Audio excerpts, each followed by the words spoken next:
Okay, so things are getting pretty interesting in terms of how Nintendo is handling the transition from Nintendo Switch 1 to Nintendo Switch 2. We've got some new information coming out that Nintendo Switch 1 is not dead just yet, and Nintendo actually plans to keep things going even after the Nintendo Switch 2 comes out, which we kind of already theorized on this channel before, and there's many reasons for this, but we've also got confirmations when it comes to a brand new successor to Nintendo Switch game that's coming out for the system, so that's interesting. And then also a retake on what's happening with Ubisoft and the next Rayman game as well. Before we get into all that, what's good everyone? OJ here. Welcome back to another video. Please make sure you hit that like button, subscribe if you're someone new, and click that notification bell, or I might cry once I'm done editing this video. So let's go ahead and jump right into this here. This is from PH Brazil. I saw this over on Reddit, but there was many other people that also posted this on Twitter, various different places. There's probably been videos all over the place, but I wanted to give a breakdown on what we could see and some of the stuff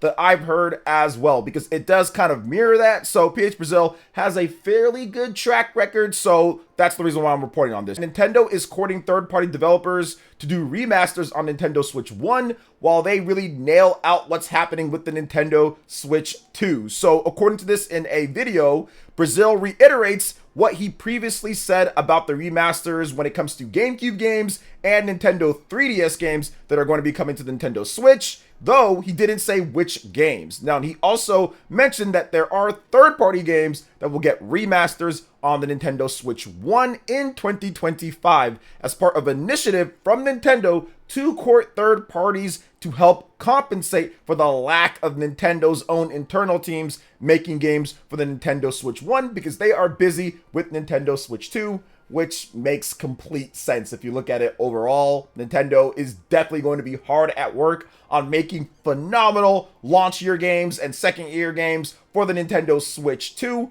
So they don't really have the time to be putting out games on the Nintendo Switch 1 and the Nintendo Switch 2. We've seen over the years that Nintendo cannot handle having two systems all at once. The last time they were able to do that was the Wii and the DS, and those systems resolution were like less than like a combined 1080p, like if you even combine them, right? So it wasn't necessarily as hard to do that with the Wii and the DS. They ran into a lot of trouble with the Wii U and the 3DS, specifically with the Wii U side of things, and it being their first time developing HD games. But even with the Nintendo Switch 2, while they are experienced in HD games now for 2 generations, you still have a huge power bump that is reported at this point. So Nintendo's going to take some time to adjust to that as well. And they even said as much, saying that, hey, games are going to take longer to make at this point. So it's not going to be a rehash of what we saw with the Wii U or even the Nintendo Switch in terms of development time and all that. But the good thing is that Nintendo's heading into this generation with just one system, like the Nintendo Switch. But even then, they were still supporting the 3DS a little bit. This is their first time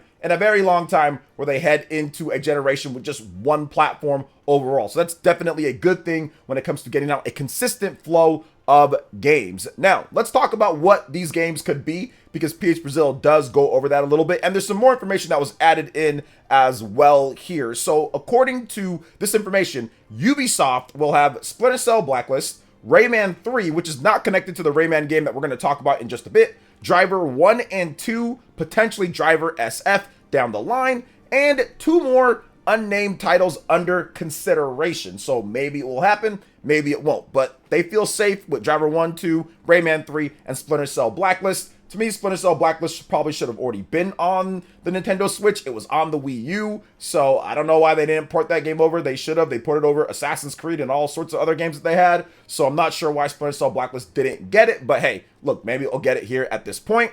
Rayman would be great as well. Now we have 2 additional titles from EA. These are going to be Wii titles. We saw that My Sims, that's already a thing. I do think that maybe Dead Space Extraction could be one of those Wii games that EA looks into bringing over to the Nintendo Switch 1. Once again, just like Splinter Cell Blacklist, it should have already probably been on the system, so I'm not sure what other games they could have brought over or bring over. You guys can let me know in the comment section what Wii games from EA would you like to see on the Nintendo Switch. Bandai Namco apparently has multiple projects that they will be bringing over to Nintendo Switch 1, which falls in line with the information that I've received, because I get more of the Japanese information and stuff like that. And yes, I've received information that there will be more Bandai Namco titles that were released on PS4 or Xbox One. So games that were on those systems, or maybe even the PlayStation 3, bringing some of those games over to the Nintendo Switch, and once again, it just makes sense. Bandai Namco has been porting many of their biggest titles to the Nintendo Switch. One Piece Odyssey recently got a port. They got Dragon Ball Kakarot. There's been some other games as well, so I do feel that Bandai Namco will continue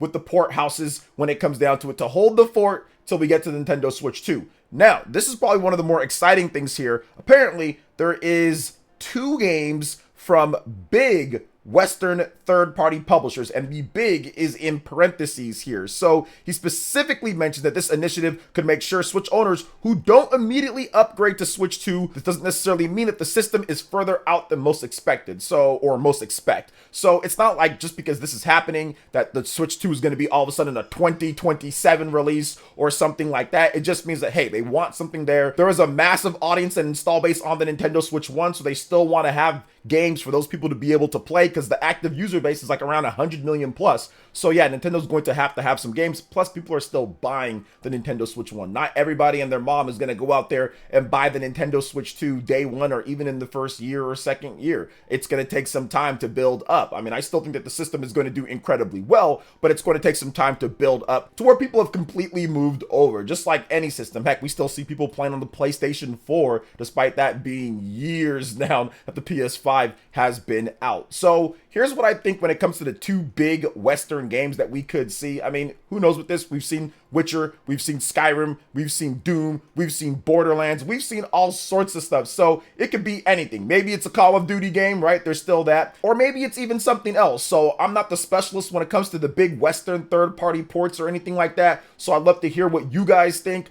What game do you feel when it comes to big Western third-party games, probably on the PlayStation 4 or Xbox One, a previous generation game? What game do you think is going to come over to the Nintendo Switch when it comes to it in 2025? Let me know in the comment section. But let's go ahead and move over to the next topic here, guys. And we're going to be discussing Yuka Replay. This is one of the first big confirmed titles for the Nintendo Switch successor. While this game is a remaster of the original 2017 Yooka-Laylee that was on Xbox, PlayStation, PC, and the Nintendo Switch, they've done a lot of things to this game. But why everyone's talking about it is because they said that it's coming to the next Nintendo systems or Nintendo consoles. Now, the Nintendo Switch is already out, so if it was coming to the Switch, then they would have just said the Nintendo Switch, but the game is already on the Nintendo Switch, and this game is specifically for the PlayStation 5, Xbox Series systems, and the next Nintendo console. So let's get into it here. Playtonic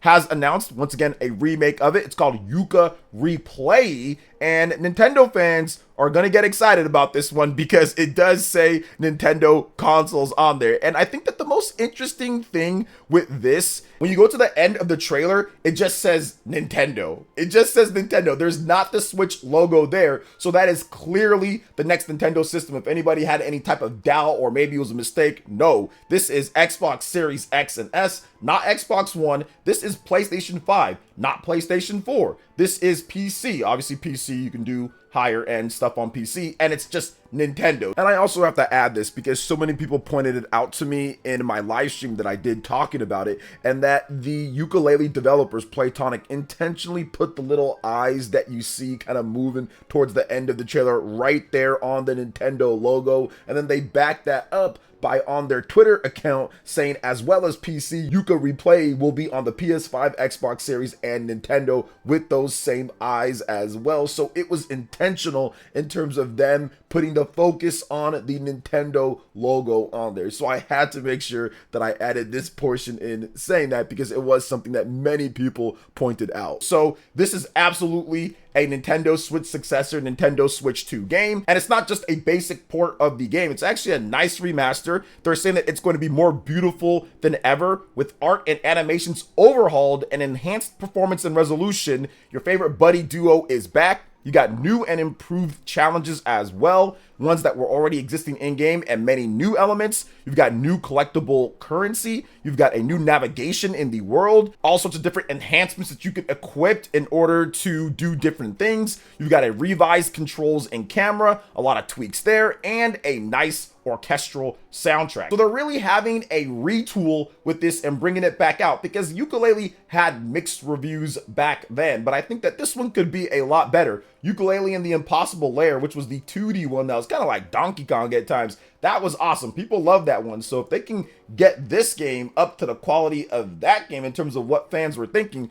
I think that this is going to be good for the ukulele brand going forward in the future. And of course, good for Nintendo, because games like this obviously sell really good on Nintendo platformers with their history with Rare and Donkey Kong and all of that. So very excited to see that. For those who don't know, Playtonic used to be Donkey Kong Peeps, Rare Peeps, and all that. So yeah, that's been there, done that. You guys know that. But yeah, this is going to be really cool because you're starting to get developers who are announcing essentially Nintendo Switch 2 games. So yeah, the reveal is coming sometime soon at this point. They had to let us know, hey, it's coming to Nintendo, so you don't have those questions in the comment section and all of that. But let's move on to the last topic here, guys. Speaking of classic platforming awesomeness, Rayman. So I covered this the other day where I talked about how Ubisoft is working on a new Rayman game or something like that, and how the Prince of Persia team has been disbanded. The Prince of Persia The Lost Crown team, not the Prince of Persia Sands of Time remake team or the next Prince of Persia game, but the Lost Crown 2D Metroidvania game. That one didn't sell up to expectations, so they have disbanded the group, and they've been put on different projects. Some got put on Beyond Good and Evil 2,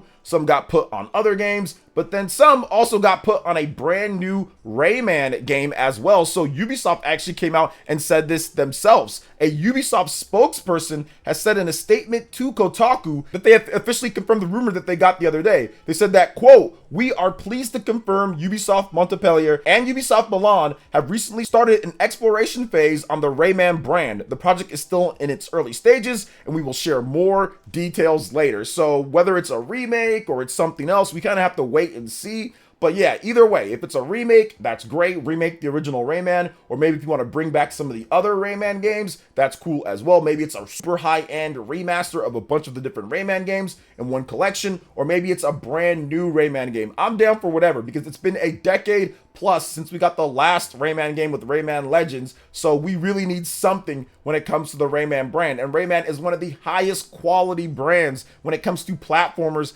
in gaming. People love Rayman. I like it a lot too. So I would love to see them get this done, and it's cool that Ubisoft was able to confirm the rumors so we don't have to sit there and go back and forth and all that. But I think that it would have leaked anyway after the bad news of Prince of Persia The Lost Crown. People are going to talk, like the developers are going to say something, because they probably feel a little bit jilted because they created an awesome game. They created something incredible, and it ended up just not doing well enough for Ubisoft to have faith in it. But at least they were able to be reassigned into something like this. So yes, Prince of Persia The Lost Crown, the Metroidvania, has crumbled, and we probably won't see that or anything like it for a while from the Prince of Persia franchise, but in its ashes, we rise when it comes to Rayman. So I do think that one bad thing happened, but a good thing has replaced it at this point. So what do you guys think overall with all the different topics here, guys? I felt that was a pretty packed show. Make sure you sound off in the comment section below. Please make sure to hit that like button, subscribe if you are someone new, click that notification bell to get my videos first.